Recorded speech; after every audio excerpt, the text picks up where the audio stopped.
satisfy people's curiosity or to seek popularity. He responds to the two apostles with an illustration, saying, "The hour has come for the Son of Man to be glorified. Most truly I say to you, unless a grain of wheat falls to the ground and dies, it remains just one grain. But if it dies, it then bears much fruit." John 12:23-24. One grain of wheat might seem of little value. Yet, if it is put into the soil and dies as a seed, it can germinate and in time grow into a productive stalk with many grains. Similarly, Jesus is one perfect man. Still, by his being faithfully to God till his death, he will become the means of imparting everlasting life to many who have a similar spirit of self-sacrifice. Thus, Jesus says, "Whoever is fond of his life destroys it, but whoever hates his life in this world will safeguard it for everlasting life." John 12:25. Jesus is not thinking of himself only, for he says, "If anyone would minister to me, let him the temple cleansed again." Matthew 21:12-13, 18, Mark 11. 12-18 Luke 19. 45-48 John 12:20-27, 240 Follow me, and where I am, there my minister will be also. If anyone would minister to me, the Father will honor him. John 12:26 What a reward! Those honored by the Father will become Christ's associates in the kingdom. Bearing in mind the great suffering and agonizing death that awaits him, Jesus says, "Now I am troubled, and what should I say? Father, save me out of this hour." But Jesus does not want to avoid accomplishing God's will. He adds, "Nevertheless, this is why I have come to this hour." John 12:27 Jesus is in agreement with all that God has purposed, including his own sacrificial death. Jesus curses a fig tree and cleanses the temple to impart life to many. Jesus must die. Why does Jesus expect to find figs, though it is not yet the normal season for them? Why is it appropriate for Jesus to call those selling in the temple robbers? How can Jesus be compared to a grain of wheat, and how does he feel about the suffering and death that awaits him? 103, 241 At the temple on Monday, Nisan 10, Jesus is speaking about his approaching death. Concerned about how God's reputation will be affected, Jesus says, "Father, glorify your name." A mighty voice from the heavens responds, "I have glorified it and will glorify it again." John 12:27-28 The people nearby are bewildered. Some think that they heard thunder. Others say, "An angel has spoken to him." John 12:29 However, it is Jehovah whom they just heard speaking. And this is not the first time that humans have heard God's voice in connection with Jesus. 3.5 years earlier, at Jesus' baptism, John the Baptist heard God say of Jesus, "This is my Son, the Beloved, whom I have approved." Later, after the Passover of 32 CE, Jesus was transfigured before James, John, and Peter. Those three men heard God declare, "This is my Son, the Beloved, whom I have approved. Listen to him." Matthew 3:17. 5 But now, this third time, Jehovah is speaking in a way that many can hear. Jesus says, "This voice has occurred, not for my sake, but for your sakes." John 12:30 It is proof that he truly is God's Son, the foretold Messiah. Moreover, Jesus' faithful life course both exemplifies the way humans should live and confirms that Satan the devil, the ruler of the world, deserves to be executed. Jesus says, "Now there is a judging of this world. Now the ruler of this world will be cast out." Rather than being a defeat, Jesus' approaching death will be a victory. How so?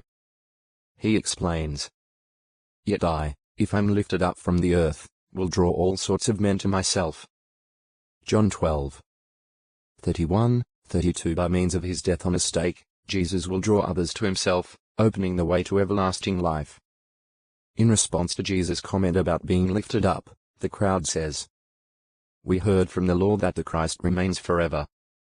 How can you say that the Son of Man must be lifted up? Who is this Son of Man?" John 12:34. Despite all the evidence, including hearing God's own voice, most of them do not accept Jesus as the true Son of Man, the promised Messiah. As he has done before, Jesus speaks of himself as the light. John 8:12-9. 5. He urges the crowd. The light will be among you a little while longer. Walk while you still have the light, so that darkness does not overpower you. While you have the light, exercise faith in the light, so that you may become sons of light. John 12:35-36. Then Jesus withdraws, because Nisan 10 is not the day for him to die. Passover Nisan 14 is when he is to be lifted up, nailed to a stake. Galatians 3:13. Looking back on Jesus' ministry, it is clear that prophecy was being fulfilled when the Jews did not put faith in him. Isaiah foretold that the eyes of people would be blinded and their hearts would be hard so that they would not turn around to be healed. Isaiah 6:10. John 12:40. Yes, most of the Jews stubbornly reject the evidence that Jesus is their promised deliverer, the way to life. Nicodemus, Joseph of Arimathea, and many other rulers actually put faith in Jesus. But will they act in faith, or will they hold back, either because they fear being expelled from the synagogue or because they love the glory of man? John 12:42-43. Jesus himself explains what putting faith in him involves. Whoever puts faith in me puts. The Jews hear God's voice. Will they show faith? John 12:28-50-242. Faith not only in me but also in him who sent me. And whoever sees me sees also the one who sent me. The truths that God instructed Jesus to teach and that Jesus continues to proclaim are vital, so much so that he can say, "Whoever disregards me and does not receive my sayings has one to judge him. The word that I have spoken is what will judge him on the last day." John 12:44, 45, 48. Jesus then concludes, "I have not spoken of my own initiative, but the Father who sent me has himself given me a commandment about what to say and what to speak. And I know that his commandment means everlasting life." John 12:49, 50. Jesus knows that shortly he will pour out his own lifeblood in sacrifice for humans who exercise faith in him. Romans 5:8, 9. Many hear God's voice. The basis for judgment with regard to Jesus: on what 3 occasions has God's voice been heard? What rulers put faith in Jesus, but why might they not confess him openly? On what basis will people be judged on the last day? 104, 243. Leaving Jerusalem on Monday afternoon, Jesus returns to Bethany on the eastern slope of the Mount of Olives. He likely spends the night at the home of his friends Lazarus, Mary, and Martha. Now it is the morning of Nisan 11. Jesus and his disciples are on the road again, heading back to Jerusalem, where he will be at the temple for the last time. And it is the final day of his public ministry before he celebrates the Passover, institutes the memorial of his death, and then faces trial and execution. En route from Bethany over the Mount of Olives toward Jerusalem, Peter notices the tree that Jesus cursed the previous morning. "Rabbi, see!" he exclaims, "the fig tree that you cursed has withered." Mark 11:21. But why did Jesus cause the tree to wither? He reveals the reason in his response. "Truly I say to you, if you have faith and do not doubt, not only will you do what I did to the fig tree, but even if you say to this mountain, 'Be lifted up and thrown into the sea,' it will happen. And all the things you ask in prayer, having faith, you will receive." Matthew 21:21-22. He is thus repeating the point he made earlier about faith being able to move a mountain. Matthew 17:20. So by causing the tree to wither, Jesus provides an object lesson on the need to have faith in God. He states, "All the things you pray and ask for, have faith that you have received them, and you will have them." Mark 11:24. What an important lesson for all of Jesus' followers. It is especially appropriate for the apostles in view of the difficult tests they will soon face. There is yet another connection between the withering of the fig tree and the quality of faith. Like this fig tree, The nation of Israel has a deceptive appearance. The people of this nation are in a covenant relationship with God, and they might outwardly appear to observe His law. However, the nation as a whole has proved to be both lacking faith and barren of good fruitage. They even reject God's own Son. Hence, by causing the unproductive fig tree to wither, Jesus demonstrates what the end will be for this fruitless, faithless nation. Shortly, Jesus and his disciples enter Jerusalem. As is his custom, Jesus goes to the temple and begins teaching. The chief priests and elders of the people, likely having in mind what Jesus did the day before to the money changers, challenge him. By what authority do you do these things? Or who gave you this authority to do these things? Mark 11:28. Jesus replies, I will ask you one question.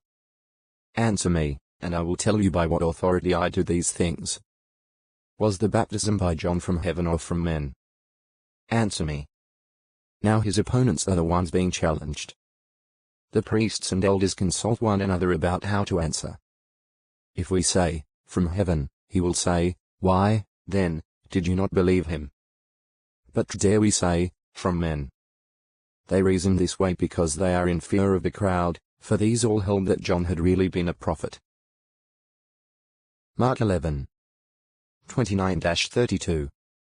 Those opposing Jesus cannot come up with an appropriate answer. So they reply, we do not know. Jesus, in turn, says, neither am I telling you by what authority I do these things. Mark 11:33. A fig tree is used to teach a lesson about faith. Matthew 21:19-27. Mark 11:19-33. Luke 20:1-8. 244. The withered fig tree. A lesson about faith. Jesus' authority is challenged. Why is Nisan 11 significant? Jesus teaches what lessons with the fig tree that he caused to wither. How does Jesus confound those who ask by what authority he does things? 105, 245. At the temple, Jesus has just confounded the chief priests and the elders of the people, who challenged him as to the authority by which he is doing things. Jesus' reply silences them.